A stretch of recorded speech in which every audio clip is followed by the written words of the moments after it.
ગુરુઓ પહેલી વાત એ કે ગુરુ વ્યસન ન કરે. હું સમજુ છું મારી ભૂલ થતી હોય, શાસ્ત્ર નિષેધ કરે છે.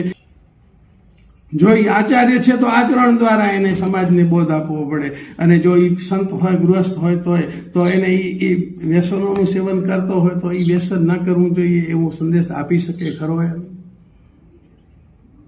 રામકૃષ્ણ પરમહંસ પાસે વ્યક્તિ એક છે, એ જાય છે અને કહે છે છોકરાઓને કે આને ગોળ નથી બેટલું ખાય છે, દાઢ બગડી ગઈ છે, તો તમે આને સંદેશ આપો ને, તમે સંત છો કહેશો ને તો આ માનશે અને બિચારાની દાઢ બચશે આગળ વધુ ખરાબ થતા. તો ત્યારે રામકૃષ્ણ પરમહંસ એમ કહે છે કે આવતા અઠવાડિયે આવજો. બિચારા 50 કિલોમીટર દૂરથી આવતા હતા. વળી એમ થાય 50 જવાનું, વળી બીજી વાર આવવાનું. તો ત્યારે કે હાલો ગુરુજી કહે છે તો જઈએ.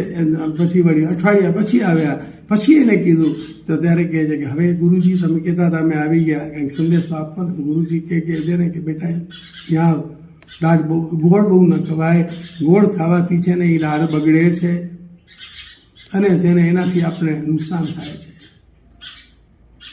બાળકે તો સાંભળી લીધું ને એના મગજમાં ઉતર્યું, પણ માતા પિતાના મનમાં પ્રશ્ન થયો કે અઠવાડિયા પહેલાં આ વાત કહેવાની હતી તો કેવી હતી ને, ત્યારે અમને ધક્કો શું કામ ખવડાવ્યો. ત્યારે ગુરુજીને કહે છે કે ધક્કો શું કામ ખવડાવ્યો. ત્યારે રામકૃષ્ણ પરમહંસ કહે છે કે અઠવાડિયા પહેલાં હું ગોળ ખાતો હતો, મેં ગોળને છોડીને કીધું છે કે હવે ગોળ ન ખવાય. એમ આ માવો ખાઈને કહેવાય બ્રહ્મરસની મજા કેટલી અદભુત છે. બ્રહ્મરસ પીવા જેવો છે. આમ વાંગના ચુસ્કારા સાથે જ્યારે વાત થાય તો એ બ્રહ્મરસની સાથે થોડીક ભેળસેળ છે ખરી એમ માની શકાય.